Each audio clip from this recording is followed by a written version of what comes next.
So welcome back guys in this today's chess video. So here is another beautiful game of Mikhail where he's playing with white pieces and he starts off the game with e4, c5 Sicilian defense, knight f3, knight c6 which is old Sicilian variation, bishop b5 which is nice metodino rosso limo attack, then d6, castle by white, bishop d7, rook e1, knight f6, c3, a6. Here a6 was played to deflect this bishop from this square, and he can go either this square or either this square. On any of these squares, we will look what happens. So bishop a4 was played, then c4, d4, c captures d3, which is n percent as per the rule. If a pawn jumps on the same rank or the file on which opponent pawn is being ruled, so the pawn can take this way. So after which bishop g5, e6, queen captures d3. So this pawn was taken finally, and bishop e7 to cut off the pin of this bishop. So here after which bishop captures f6, g captures f6.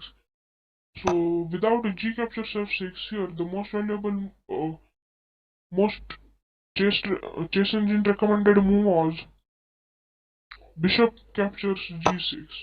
But here in this game, played was g captures f6, bishop captures c6, bishop captures c6, c4, castle by black. Finally black castled, but you see why I am saying that this is a weakness by capturing this, and on the next move white castled on that square only. So in the last of the move you will get to understand why I was saying that, and I have done a lot of calculations in this move. So let us look at the game. Here the move played was knight c3, king h8. So king h8 was played because any of this attack can't launch on the king.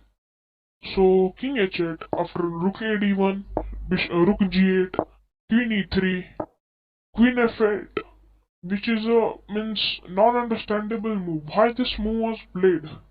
This queen was controlling these squares. He can go any of these squares, and he was also controlling this back rank. But why to move there? This was not a nice option.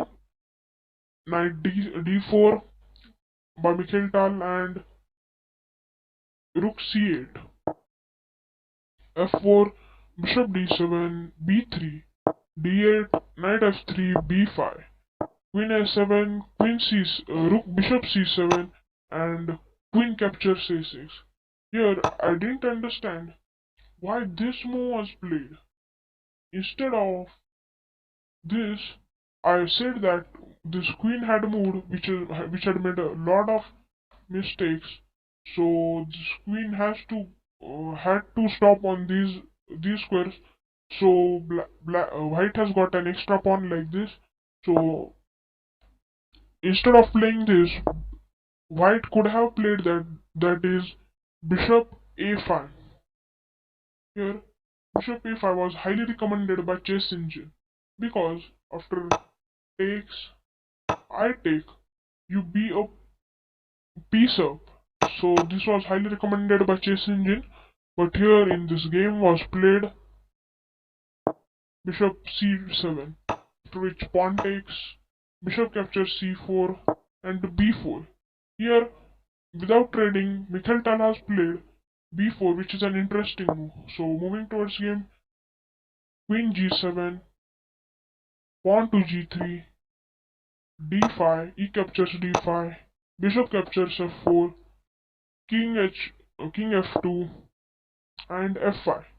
Here f5 was a wrong move because instead of playing this, the chess engine was highly recommending that the move which should be played was e captures d5.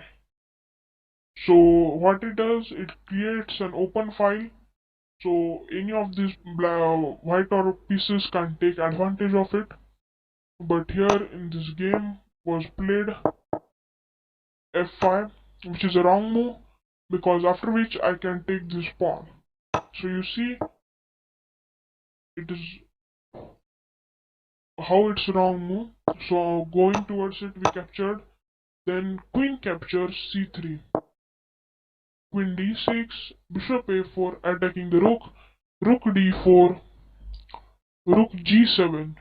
Here, rook g7 was a blunder, because you see, we can pin this rook like this, and on the next move we can trade off these pawns like this and go for this check.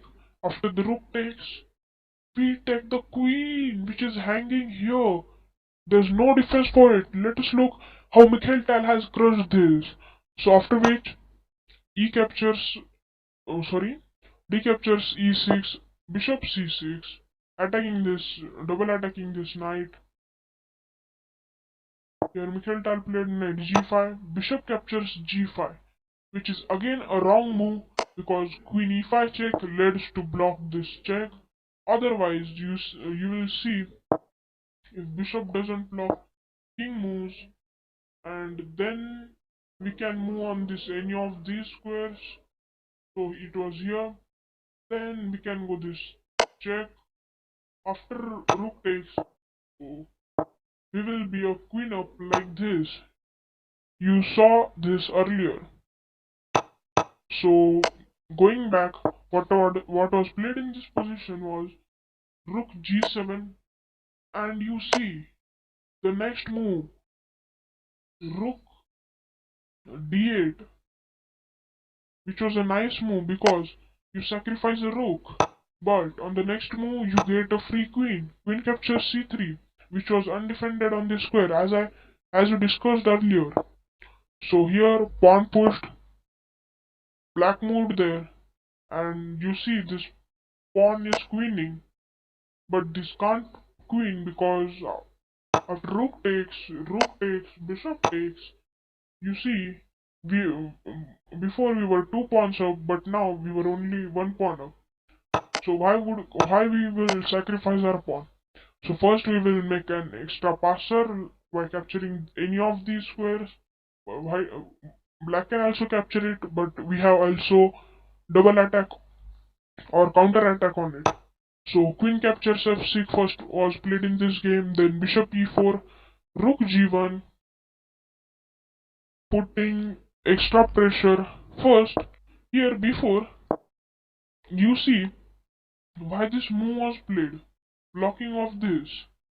So first, after blocking this, black has most option, probably option to take this, and then you see, you check the king, and king can go any of the squares, and you forcefully trade the rooks, and you get this pawn from queening.